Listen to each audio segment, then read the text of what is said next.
Alrighty, everybody, it is currently Sunday, March 23rd, 2025, and if you can't tell by my sexy, raspy voice, my Barry White voice, how you doing? Ooh, I am coming down with a sickness. Ooh, wah, I'm coming down with a sickness. It's, it doesn't feel too bad so far. I started coming down with it yesterday a little bit, but hopefully it doesn't devolve too much because I know without this podcast, America will collapse. They need me, all right? It's like they need to. It's like when they bring the quarterback gets injured during the Super Bowl. All right, they got to bring me into the tent, just shoot me up with whatever they can to get me back on. Because if they don't, this country will fall into economic, cultural, and political ruin. And I just can't have that happen. I can't have that happen on my watch. Speaking of that, we're not going to get into politics too much, but I mean, Trump's just going hog wild, dude. The boy. I think just looking at Trump said like 8 things. It's all like other people doing all this shit. It's all like Elon and like RFK doing all the shit that people are like, why the fuck are you doing that? I think Trump was like, dude, being president was so fun. Fuck, I lost. I gotta be president again. That was so fun. And then he became president again, and he was like, this isn't nearly as fun as I thought it was, dude. No, he thought he was gonna be like fucking building elevators to Mars and shit, but no, he's just firing librarians, and he's like, God damn it, dude, this sucks. I'll just have Elon do everything for me. I think that's what happened. I'm like 90% sure that's what happened. And everyone's talking about, oh, this is gonna be Trump's gonna cause the end of our country. The country was ending anyway. It was either Kamala was either going to bring it to a slow grinding halt over the course of 4 years, or Trump's going to come in and just nuke the whole thing. So the country was going to end either way, guys. I got some bad news for you. It was going downhill, really, ever since the boomers sold literally every tangible job to like India and China and shit. Which does bring us to today's topic, which is Buddhism. All right, and we're going to be talking about Buddhism. We're going to be talking about the parts of Buddhism that people don't talk about, but also the parts that, white people really do love. White people love pretending to be Buddhist, but, as we'll talk about, anyone can kind of be a Buddhist. Buddhism isn't just a religion. It kind of is, it kind of isn't. It's a tough one, It's one of those indefinable things. It's like, through, like, the Western worldview, it's like, what the fuck are you talking about? If you're Chinese or, like, East Asian or whatever, you're like, it's both a religion and not a religion at the same time. It is both exists and never has existed. And you're like, what the fuck are you talking about, dude? I'm an American, all right? All I care about is things that exist, things that are immediately in front of me, which, as we'll talk about later, that does fit perfectly into the Buddhist worldview. The Buddhist worldview, depending on, like, the denomination or whatever, is a very American religion, you know what I mean? It blends very well with the American values and point of views. Not really, because it does involve a lot of self-sacrifice, which is counterintuitive to us, but, we'll just get into it. All right, so we're going to start off with talking about the Buddha. The Buddha. Buddha? I think you pronounce it Buddha, but we're saying Buddha. And the Buddha was born in the 5th or 6th centuries BC in Lambani, which is in like southern Nepal, like right on the Nepalese border. He wasn't like born high in the mountains. It would have been sick if he was born high in the mountains. That's where you would expect him to be born.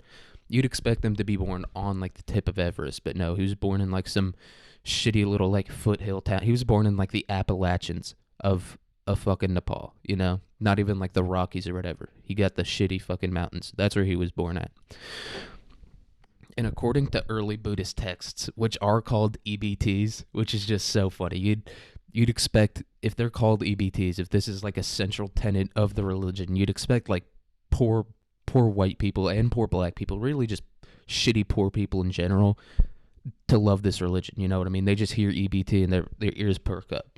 I might have to become the marketing man for Buddhism because they're missing out on a major opportunity here. They could really take advantage of these dumb motherfuckers. But the mega church pastors already did that. But we got to move Buddhism in there. We got to have like some Buddhist mega church pastor, just some guy dressed in all orange, just like, you need to give me your money. I think they already tried that. Isn't that what that cult was in like Oregon or whatever? That documentary Wild Wild West or Wild Wild World or whatever. If you haven't seen this documentary, it's about like this cult called like the Krishnas or whatever in Oregon. And I think it was it wasn't really Buddhist. It was like they were just like, all right, just tell these white people this guy's a fucking genius and he reached enlightenment. All right. And then they did that, and this dude just bought a bunch of Rolls Royces, and like they armed the fuck out of themselves. They got like millions of dollars worth of guns and tried to start their own city. They failed ultimately. I think someone set off like a bomb in their hotel room. So that's the closest we've got to a Buddhist megachurch pastor. But anyway, according to these early Buddhist texts, his last name was either Gautama or Siddhartha. I think Siddhartha is better. I think it sounds better. I think Gautama. I've also seen him referred to as Gautama Siddhartha, so maybe that was his name. Maybe that. I think everyone was like, Jesus Christ, can we stop fucking arguing? Just put the two names together, Gautama and Siddhartha. And I'm just going to call him Buddha until he reaches enlightenment, and then I'll start calling him the Buddha.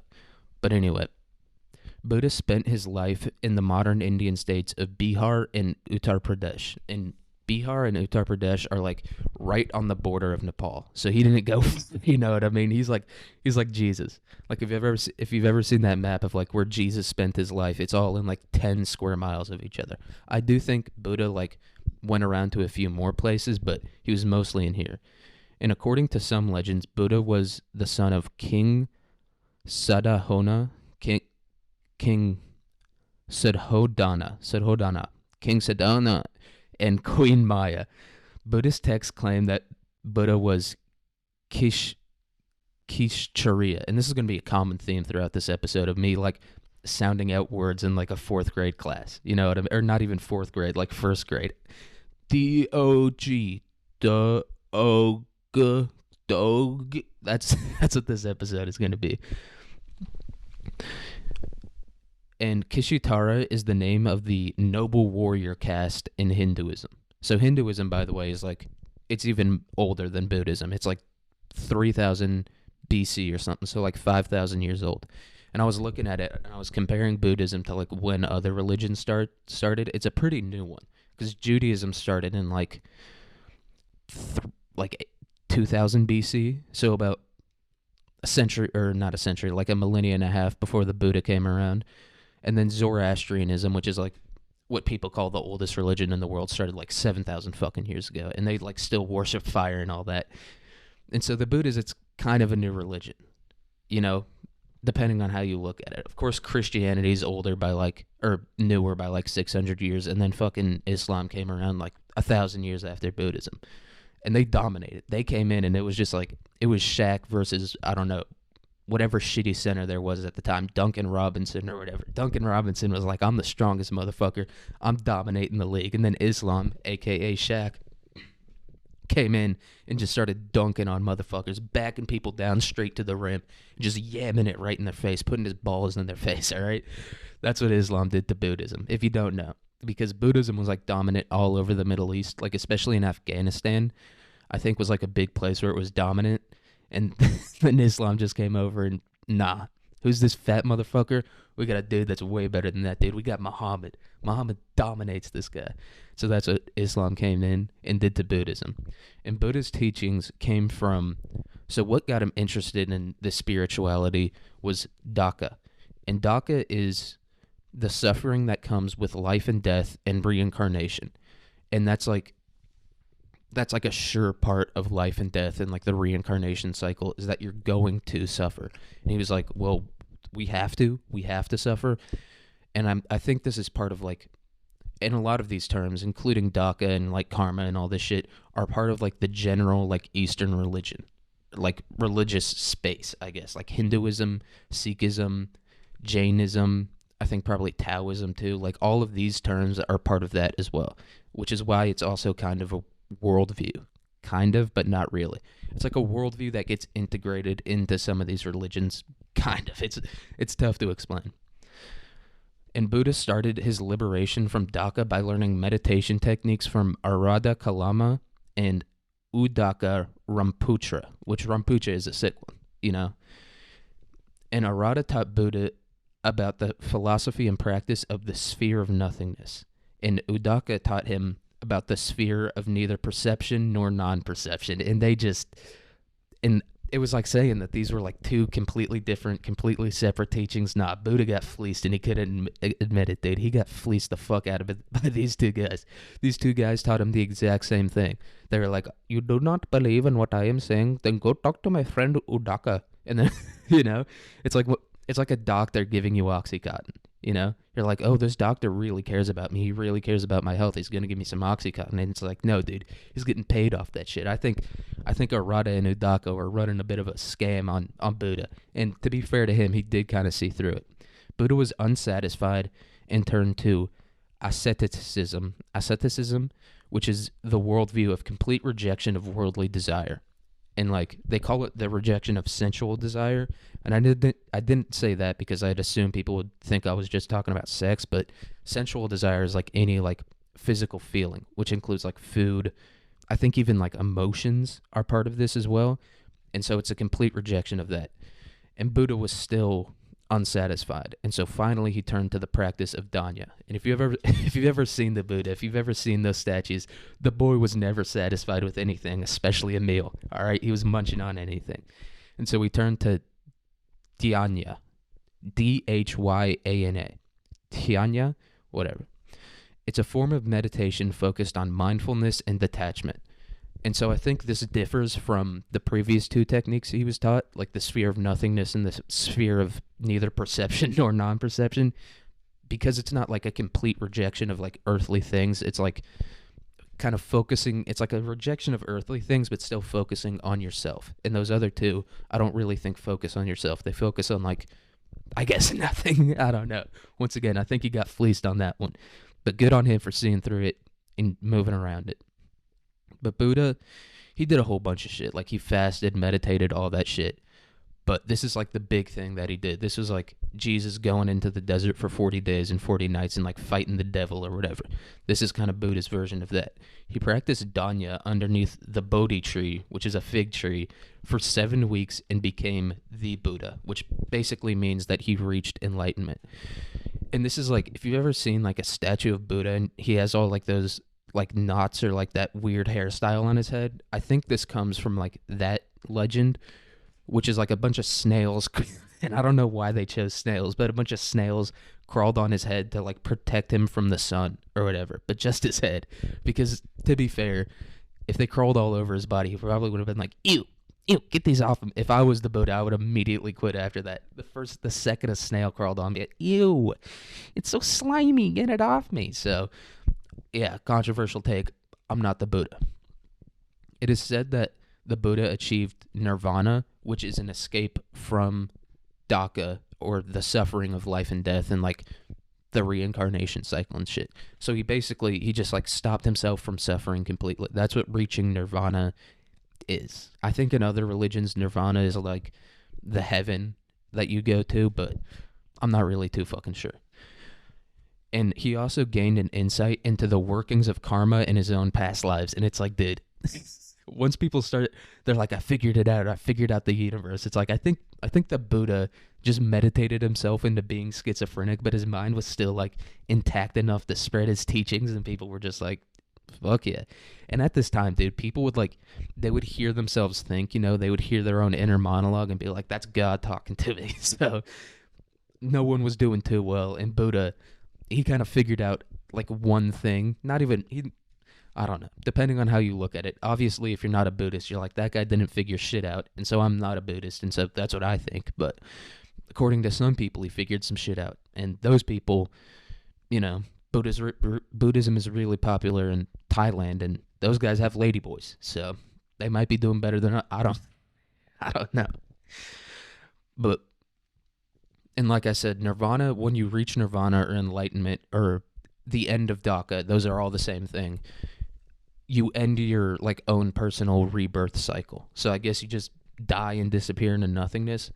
And there's a bunch of different types of Buddhism and shit. And so I'm sure there's one where it's like you go to heaven once you reach enlightenment. And I'm sure there's others where it's just like, nope, just everything's dark after that. You spent 1,000 lifetimes just to go into pure empty darkness. And it's like, what the fuck, dude? Like, I'm fine with suffering. Suffering rules, you know, smoking cigarettes, smoking a nice menthol every now and then. I feel like that's better than just complete darkness. But once again, not a Buddhist. So of course, I'm not going to agree with them on that one. But this enlightenment gave way to the idea of the middle way. And so, like I said, Buddha tried what was that shit called? Asceticism, which is like the complete rejection of worldly things. And he was like, all right, that doesn't work. And so the middle way is kind of exactly what it sounds like. It's like you don't go completely into like the rejection of like sensual earthly things, but you don't like love them or like feel attached to them either, if that makes sense. Like you're still gonna munch some food every now and then, but you're not gonna be like, a fatty Bumbati, which I don't know, maybe the Buddha got skinny. Maybe all like those statues of Buddha of him being a big fat boy, were before that, Maybe he was Jack Thorner or fucking, I don't know. He was the Pillsbury Doughboy. Then he was like, all right, can't be the Pillsbury Doughboy. I'm going to be like kind of in between. I'm going to be skinny fat. And so that's like a central tenet of Buddhism. The Buddha started his own monastery where he taught about Dharma. And Dharma, once again, is one of those words that like it's part of Hinduism and Jainism and like all these other religions. But Dharma is basically just the philosophy. So he started his own little monastery where he talked about that. And Buddha reached his final nirvana, aka death, at the age of 80 years old. And I think this was in India as well. And like the place where Buddha reached enlightenment and the place where he was born and the place where he died are all like important pilgrimage sites, obviously. All right. And so now we're going to get into some Buddhist beliefs. These are, once again, it's like we're talking about like the sphere of like perception or non-perception. So fucking we're gonna get a little ethereal on it, but just stay with me here. Buddhism is both a religion and a philosophical worldview. Like at its core, Buddhism doesn't believe in like some kind of earthly like grand creator like pretty much every other religion does. Like Christianity does, Judaism does, even like Hinduism has like some supreme being, but Buddhism doesn't really have that. We'll get into it a little bit later, but like some like folk beliefs or like pagan beliefs with like deities or like animism, which if you don't know, animism is the idea that like everything has its own spirit or whatever. Those have also been integrated into Buddhism, but like it doesn't really make sense, but we'll get to that. As a religion, Buddhism is centered around enlightenment and does not have gods. Anyone can become a Buddha by reaching enlightenment. And I'm going to say Buddha because, I did my research. I think I'm basically a Buddhist now. I think I've reached enlightenment. And the four traits are the four noble truths of Buddhism. And each denomination has kind of tweaked these a little bit, but it's all basically the same thing. So the first noble truth is dukkha, or the suffering that is part of samsara. And samsara is the cycle of rebirth, reincarnation, all that good shit. And then the second noble truth is samadaya, which is, it's like translated roughly as the cause.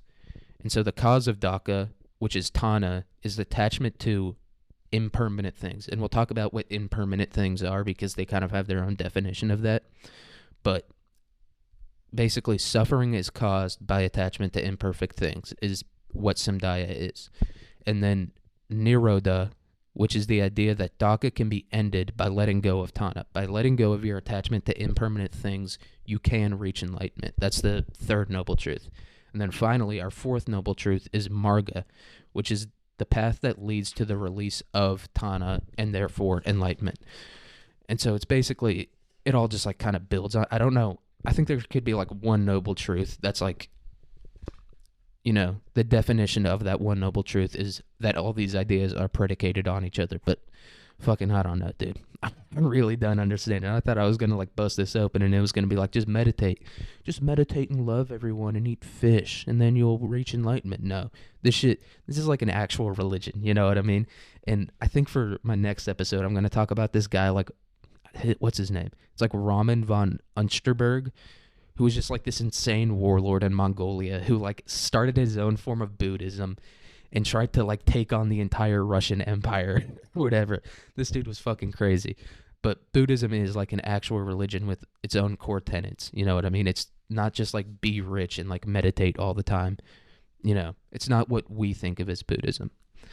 And then part of these four noble beliefs is the Eightfold Path, which are the practices that lead to enlightenment or liberation from suffering. those two are the exact same thing. And if you've ever seen like that wheel, like that ship wheel, you're like, these dudes really love Pirates of the Caribbean, dude. They really love Jack Sparrow and the Black Pearl. That wheel, it has like 8 spokes on it. It kind of looks like a ship sailing wheel, which is why I said the thing about Pirates of the Caribbean. And each of like those little spokes on the wheel are a part of the Eightfold Path. And each denomination has their own Four Noble Truths and their own Eightfold Path. But they're all kind of similar. You know what I mean? It's like Christianity. It's like they kind of all believe in like the 10 Commandments, but they're all slightly different. Like if you're an Orthodox, you're like an absolutist about the 10 Commandments. Or if you're like one of like those shitty American denominations, you're like, the 10 Commandments are relative. You can like kill people and like you can kill innocent people sometimes, like if you feel like it, if it feels right to you. Like if that's your experience, then you can kill people. Like that's like the shitty American version of Christianity and their view of the 10 Commandments. So now we're going to get into the 3 marks of existence. And these are like the core, the center parts of Buddhism. All right, this one's going to be kind of tough. I really didn't understand this one. I fucking did my research. I read like 80 articles about it. I still really didn't understand it, which I guess, you know, it can take lifetimes to achieve enlightenment, and I'm definitely not getting it on this one. If Buddhism is the answer, if it's the one truth, if it's the final solution, so to say, I don't think I'm getting it on this one. I think we're talking at least 4 to 5 more, which, you know, I'm not upset about that. 4 to 5 more, that's a good run. I think I'm probably, if I had to guess, I'd say I'm on number 6 right now. I'd say I'm on 6, and it's probably going to take me 10 or 11 to figure it out. If Buddhism is right. I don't know. Drop what lifetime you think you're on in the comments below, and then tell me how many more you think you've got left. And so the 3 marks of existence. The 3 things that define conditional existence. And conditional existence is the idea that nothing is its own thing. It's the cause of another thing. And so I don't really understand that, but I guess everything on this earthly plane, whether it's like ideas or like your sense of self or like an object or whatever, only exists because of another thing. And that those things are impermanent and that they don't matter. And so I guess the 3 marks of existence, this is like one of those things that you have to like move past, maybe. I really have no fucking clue. But the first mark is anicca. I had to slow down and I said that when I couldn't get in too much trouble there. It almost slipped out. It almost got out. It was at the back of my throat, and it was like, just do it. You know, Gollum was in there like, do it. Say it.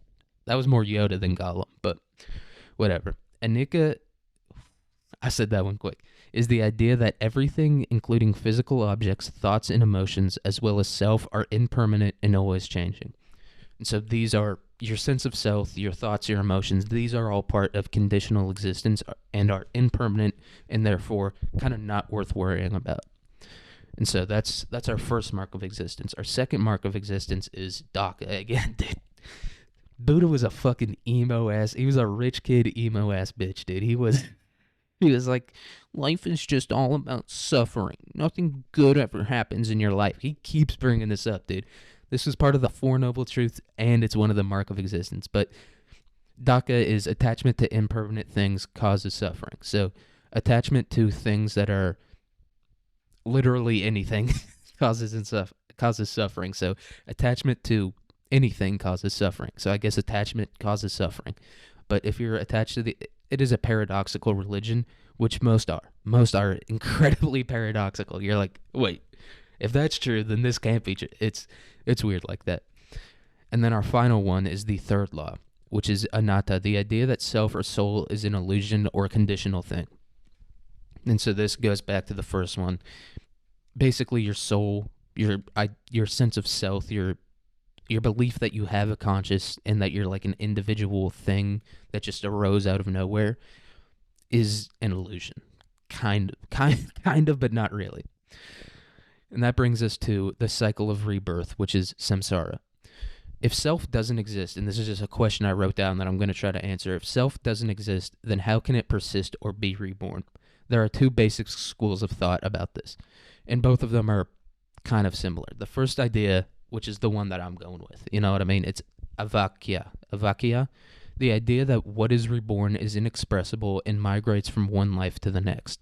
And so I guess it's just like, we can't really explain what it is, but it just kind of like fucking hops around and does its own thing, which is what I'm going with. You know, it's like, fuck it, dude. I don't fucking know. I just know we got to end the suffering. So I'm kind of on the, and I did write down we're going to talk about like the three main branches of modern Buddhism. I didn't write down what each one of them believes individually, but we can kind of guess as to what's happening there when we get to it. But yeah, it's just like, fuck it, dude. We don't know. It just kind of does its own thing. We're not going to worry about that. And that's why I kind of fuck with it, because it's like, I don't know, dude. I can't control it. We're never going to be able to figure it out. It's not measurable or anything. We just got to try and end suffering. Like, at least suffering is like one of those things that's like tangible in a way. Like, you can know that you're suffering. You can know when you're suffering, like, just generally without Buddhism, but also Buddhism provides a way to like understand your suffering, kind of. And then we have Vijnana. Hey, stop laughing, all right? This is serious. I know you fuckers are putting your hands to your mouth. Stop that, all right? You're gonna ruin this whole goddamn class for everyone. Everyone else is trying to learn about Buddhism, and you're laughing at Vijnana. my Vijnana. And this is kind of the chick way of explaining it. It's the idea that one's consciousness exists in an extra dimensional continuum, and rebirth is decided by karma. And also, according to Avakya, rebirth is also kind of decided by karma, or like how you're reborn is decided by karma. And so they kind of both believe the same thing, but I think Vijnana... Stop laughing. I think Vijnana, it is a little more like Hinduism, right? Where there's like castes, and like what you did in your past life, like you deserve to be poor forever is basically the idea. Once again, dude. Sorry, I got the sickness going on. But this is a very American way of viewing things. It's like, you're born poor, you're going to die poor, all right? You're beneath us. You're beneath the Rockefellers. Rockefellers might be Buddhists. They might be just like some hardcore Buddhists. I don't know. And then rebirth can occur in 6 realms of existence, 3 good and 3 bad. And I don't really dig too much into it. I don't know if it's like 6 different dimensions, or like 3 or like 6 different like forms of existence on Earth. I don't know. We're not gonna figure it out, guys. It's too complicated. But now we're getting into karma. All right, everyone's kind of heard of karma, and you're like, that's good karma, that's bad karma. Fucking everything is karma, dude. You jerk off, you fucking bust a nut to the grainy gangbang number 3. That's gonna be some karma. Karma is everything, and so this is also kind of like relates to like the Christian worldview, where it's like everything you do is good or bad, and it like matters, like literally everything you do. Whereas Christianity is a little more about like the consequence of what you do. Karma isn't. It is a little bit like that, but not really. Karma drives samsara, like we said. Karma plants seeds in one's unconscious that can sprout in this life or the next. And that's a good observation, you know what I mean? For like 600 BC, I think that's a good observation. The idea that like everything you do becomes a part of you. We are a mosaic tiled by everything we've ever experienced, is basically that idea. And so I think they really hit the nail on the head with that one. That's like I feel like a pretty solid idea that everyone can get on board with. And I think when we introduce, the EBTs to the poor Americans, I think we'll start with that one, because I feel like that's one of those things everyone can kind of get behind. That's how you get into the cult. And I feel like that's probably how they got the Beatles in there. The Beatles were like, hey, when because didn't they become Buddhists or something? I don't know. The fucking Beatles were doing their own thing. They all got killed or cloned, so it doesn't matter. But karma does not define everything that happens to a person. So it's kind of, once again, this kind of relates to the Christian worldview, where it's like, whether you're good or bad, really anything can fucking happen to you. You can get cancer, you can fucking die of a disease, you can get hit by a car, and not even just the way you die. It's like literally everything. You can be rich or poor, it doesn't matter. Karma doesn't define that. And intent matters greatly in deciding whether a karmic event, or like deciding whether karma is good or bad. So if it's like, if it's like Michael Jackson, you start an amusement park in your backyard, you end up molesting a few kids, all right, intentions were good. you molested a few kids. That one's gonna balance out. You know what I mean? You started the theme park, so it's gonna balance out a little bit. And then good karma or bad karma can be caused by thoughts as well as actions. So I know it. Hey, that is a tough one, but I feel like that once again hit the nail on the head with that one, because it's like, even if you don't do a bad thing, if you're just like thinking about it, like that can kind of like bring you down a little bit. So I think they really hit the nail on the head with that one. Yeah, guys, turns out the third most followed religion in the world maybe has some good points. Maybe 500 million people are onto something. I don't know. Call me crazy. All right. And now we're going to start talking about our first main branch of Buddhism. And this one I'm going to call like orthodox, or kind of, yeah, I think orthodox is like the best comparison to this one. Like Orthodox Christianity, like those, look, if you're an American and you're listening to this, it's just like Greeks. Whatever the Greeks and like those weird fucking like Caucasus mountain countries follow, that's what we're going to be talking about here. You know, like those people that wear those big hats, like those chicks that kind of wear hijabs but like kind of don't. That's what we're talking about. And this form of Buddhism is called Theravada Buddhism, and it is considered the oldest surviving form of Buddhism. Theravada Buddhism does not believe in the authority of spiritual beings, aka like gods, like the traditional idea of like a pagan god, like this thing that controls one specific part of the world, or like one specific action that happens in the world, like the mountain god or like the god of war. They don't believe in that. Or maybe they do believe in that, but they're like, fuck it, they're doing their own thing. You know what I mean? We're just going to ignore all those guys. Fuck it, it doesn't matter. And so, once again, I think I'm on board with Theravada Buddhism. Theravada Buddhism rejects the idea of divinely ordained castes, but does believe where and how you're reincarnated is defined by your karma. So it's kind of like a half thing. You know, once again, we're getting into the middle way a little bit. They're not like you're born in this place, you're a robot that deserves to like mop floors for the rest of your life. But they are kind of like, look, dude, you're in that position for a fucking reason. I'm not saying you can't improve. The whole point of the religion is that you can improve, but yeah, you did some shitty things in your past life. So that's their view of like reincarnation and karma and all that shit. And Theravada Buddhists believe that only present phenomena exist. And so when you watch, I don't know, some fucking like Avatar The Last Airbender, and he goes and talks to that guy, and that guy's like, nothing outside of this moment exists. The past and the present and the future are an illusion. This is where that comes from. This is the form of Buddhism that embraces that idea. And I don't think I wrote anything down about the rest of them. And also, I'm at the end of my notebook. I literally wrote basically to the end of my notebook. So this notebook is completely full, and I will be auctioning it off. And I think we're going to start the bidding at 800,000. Look, I know 800,000 is a little bit low for just such pure greatness. You know what I mean? It's like selling the Mona Lisa for 800,000, but I think that's where we're going to start. You know, I don't want to be too greedy, but I think 800,000 is a beyond reasonable for this notebook. And so the next idea, and this is another thing that like makes me think of orthodoxy, lay people fundamentally cannot become enlightened because lay life, and if you don't know, lay life just means like normal everyday life, involves attachment to non-permanence. And the two examples of this are like money and family, which is, it is one of those things where it's like, dude, can you shut the fuck up? Can you stop acting holier than thou? Because the monks, they do depend on that shit, but they depend on it in a way that's better than everyone else. This is when you kind of get into like, all right, what angle are you coming at here? How are you going to try to scam us? This is kind of one of those things. Like if you're like just sleeping on the forest floor eating mangoes every day, okay, you get a pass from me. But everyone else, if you have clothes, I want you to shut the fuck up, all right? I want you to stop lecturing me.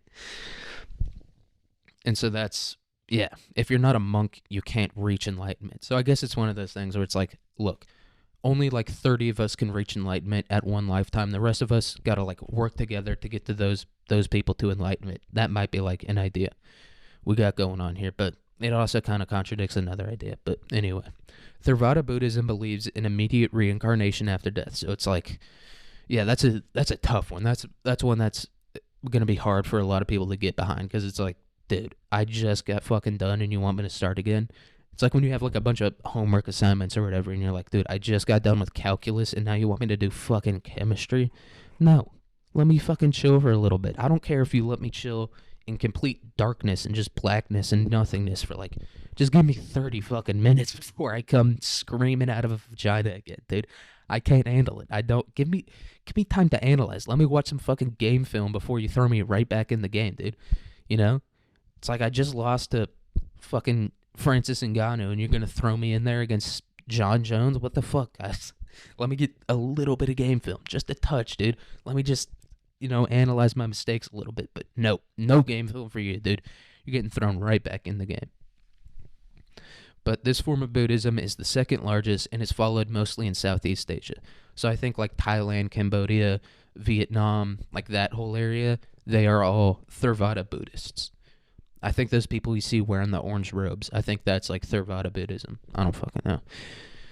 And it's focused on individual enlightenment. Like I said, it's just become a monk, shave your fucking head, detach yourself from literally everything on earth, and then you'll reach enlightenment. That's the Theravada path. Just shave your fucking head, go to prison, basically. Just go to prison, wear an orange jumpsuit, shave your head, become a Nazi in prison, and then you'll reach enlightenment. That's the basic idea. Have everyone else get your food and your housing for you.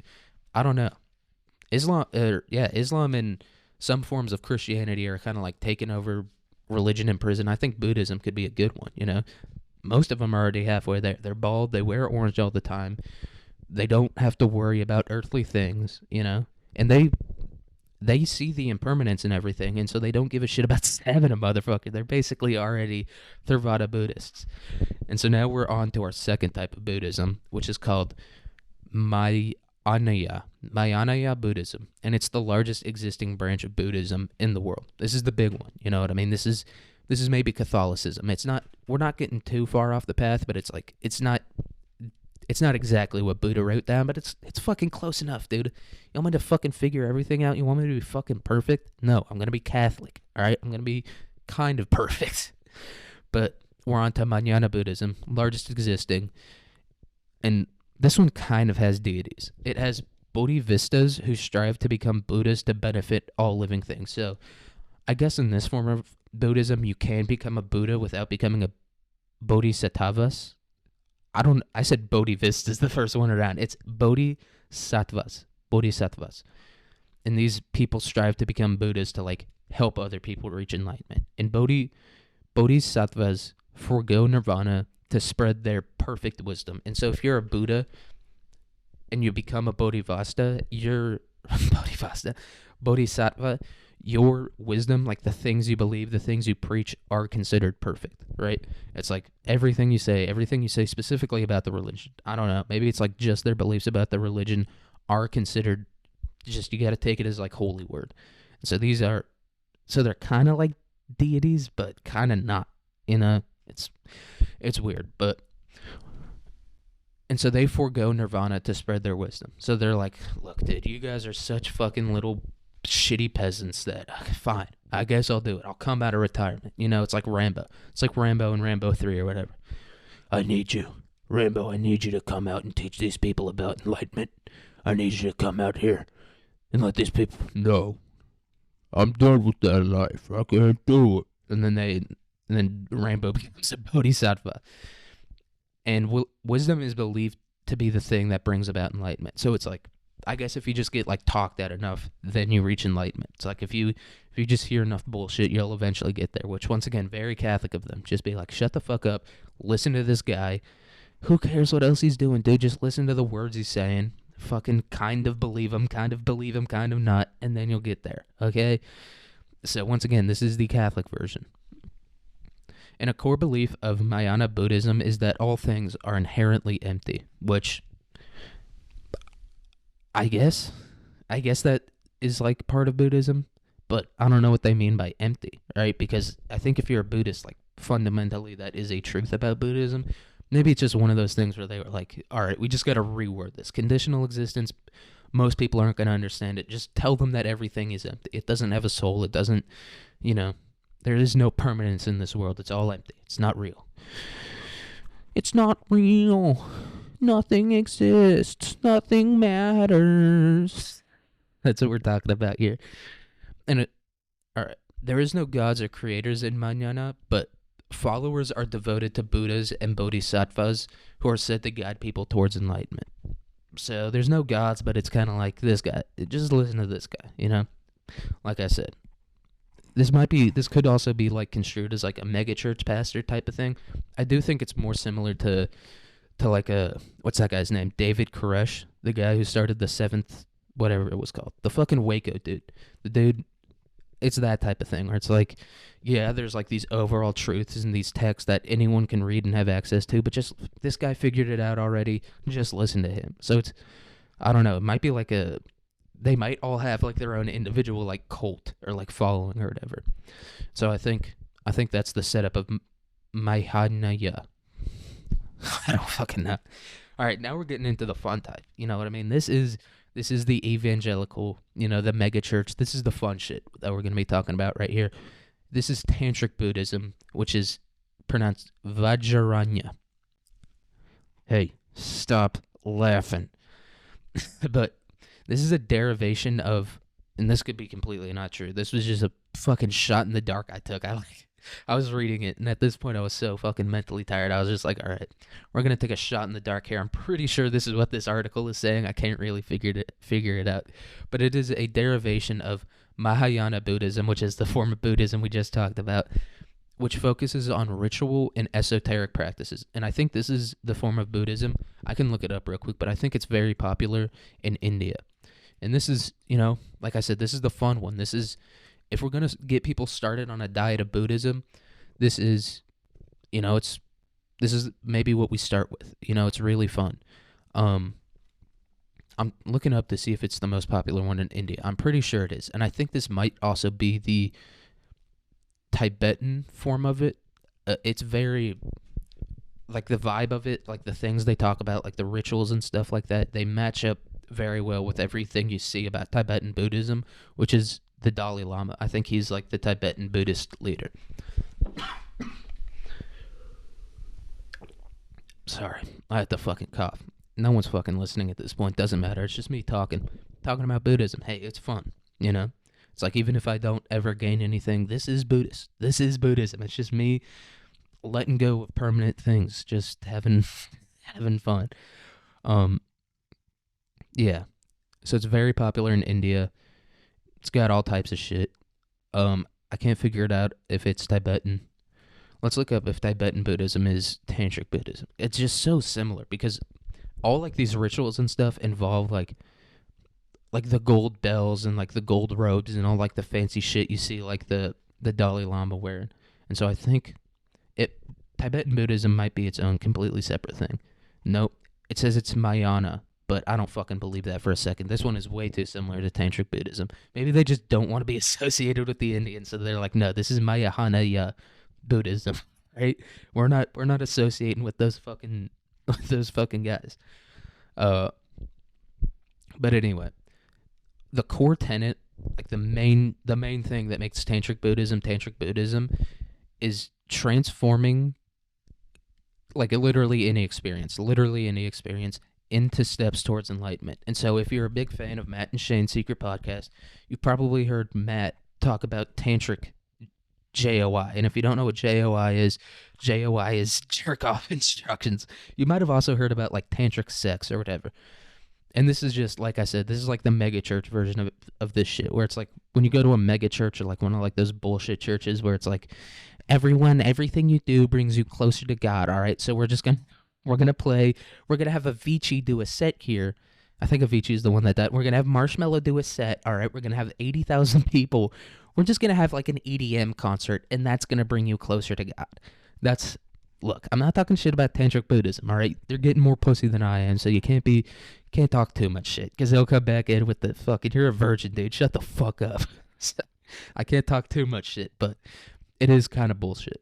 And there's also, it's obviously not just like sex and like jerking off or whatever. It's like they have like tons and tons and tons of different rituals and stuff.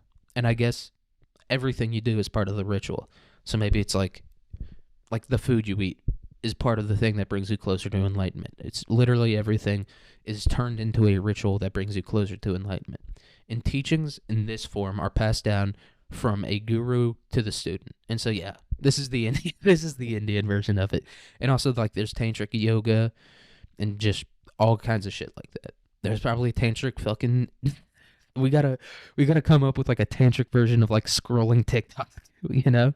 We gotta, because that's what people spend 90% of their days doing in America. So we gotta, all their waking moments are dedicated to watching fucking some guy cook a steak and put it on a cutting board on TikTok. So we gotta figure out how to turn that into like a tantric ritual. And so it's passed down directly from the guru to the student. In Tantric Buddhism, view Buddhas and Bodhisattvas as deities, but they also have like independent spiritual deities. And so I think this is like, they integrated Buddhism with like the Hindu faith, that type of thing. And so they were like, yeah, they like met him in the middle. They followed the middle path. You know, you can't be upset. They were like, dude, Buddha fucking said to do this. He said not to go too far in any direction. So, and that's the end of it, dude. That's the end of this notebook, and that's the end of Buddhism, guys. We figured it out, all right? Just fucking scroll TikTok in a very specific way, and you'll reach enlightenment. Fuck it. We're talking about spiritual shit. We're talking about Buddha this episode. I will talk about the dream I had last night. Or I guess last night. It was like an hour ago. But it was an unusual one. This guy put a giant penis on his head, and then he streaked the Chiefs field. Like the field that he streaked Arrowhead Stadium with like a giant penis on his head. And everyone's like, yo, fucking hilarious. I don't think he got tackled. I think he got out. I think he made it through.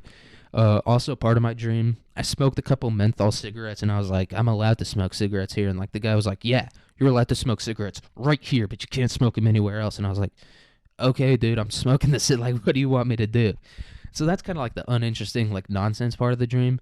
Now we're getting to the fun part. All right, so like right after we left the Chiefs game, we were like, all right, that's the end of the game. Nothing. I don't care if the Chiefs fucking win by 90,000 points, score a 100-yard touchdown. Nothing's beating the penis hit. And so I was with my grandpa, or I wasn't with my grandpa. I was with my grandpa's wife. And so we left the Chiefs game, and we went to like this shitty pond. It wasn't even like a pond. It was just like it was kind of like just a giant shallow puddle. And so we were there chilling. I think I was in a boat at some point, like a little rowboat. So we were there chilling, and then she kind of goes off and does her own thing, and I was like, what the like, where'd she go? What could she possibly be doing at this pond?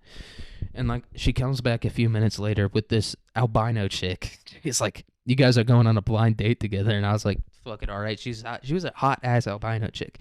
And you know how in dreams when like everything you look at is like kind of constantly like changing, and like it's like one of like those AI generated videos where it's like you can tell it's the same object, but it keeps like changing and morphing in its own way. And so this albino chick, though, she stayed hot. You know, her eyes kept changing colors and shit. Her face kept changing a little bit. She kept getting really close to me. But she fucking, you know, I'm not upset at that. I was like, fucking shout out, dude. Daft there upset. Thanks for the albino pussy. Thanks for that albussy. Happy with this one. So we were talking to her, just like chilling for a little bit. And she was into me, dude. I could tell. She was trying to get up on me, you know, and that might have been, Buddha might have sent one down for me. He said, I know you're not getting any pussy in real life, so I'm sending down this nice, beautiful albino babe for you to chill with. I think Buddha, he gave me a little shout out there. And I don't know, we were talking, and at some point she was like, all right, let's go to this other place now. And we went to this other place, and it was like this big, huge fucking mansion that was kind of on like this cliffside next to the sea. And I was like, all right, what? This place kind of rules. And so we were just like chilling there for a while, and I was like, all right, what are we doing here? And eventually at some point I pulled out a drone and started flying it around, and I was like, holy shit, we're at Epstein's fucking temple, dude. And I did watch the Tim Dillon Epstein temple sketch, which if you don't know, it's fucking hilarious. Tim Dillon dresses up like the Epstein temple and like walks around and he like yells at the Scientology building. He's like, I know you know me, bitch. And then he goes to like an open mic and starts doing Epstein stand up. He's like, my boss killed himself. It's pretty awkward, right? You never expect that. It's fucking hilarious. But anyway, we're at Epstein's temple, and I'm flying this drone around, and I realized that. And I'm like, holy shit, we're at Epstein's fucking temple. And I was like, we got to get out of here. And I guess Epstein or someone, some like, you know, It was more like the Wizard of Oz type of thing, where it's like some voice, some like thing was like, "You're not getting out of here alive," and I was like, "Holy shit, dude, we gotta fucking get a move on." And so me and this chick, we start running out of this temple, and like it turns into like Indiana Jones, like a boulder doesn't start chasing us, but like the floor starts falling out beneath us, and we're like, "Dude, we gotta fucking go," and we're sprinting out of this temple, and we get to the car, and I'm like, "Yo, get the fuck out of here." And somehow we ended up in Colorado, and I was just listening to bitches from Colorado talk about Colorado, and like even in my dream, I can't escape the annoying bitch talk. And they were like, "Yeah, I like this part of Colorado, but I think I'm gonna move more into the mountains a little bit." And I was like, "All right, then move into the fucking mountains, dude. We're like running from Epstein right now."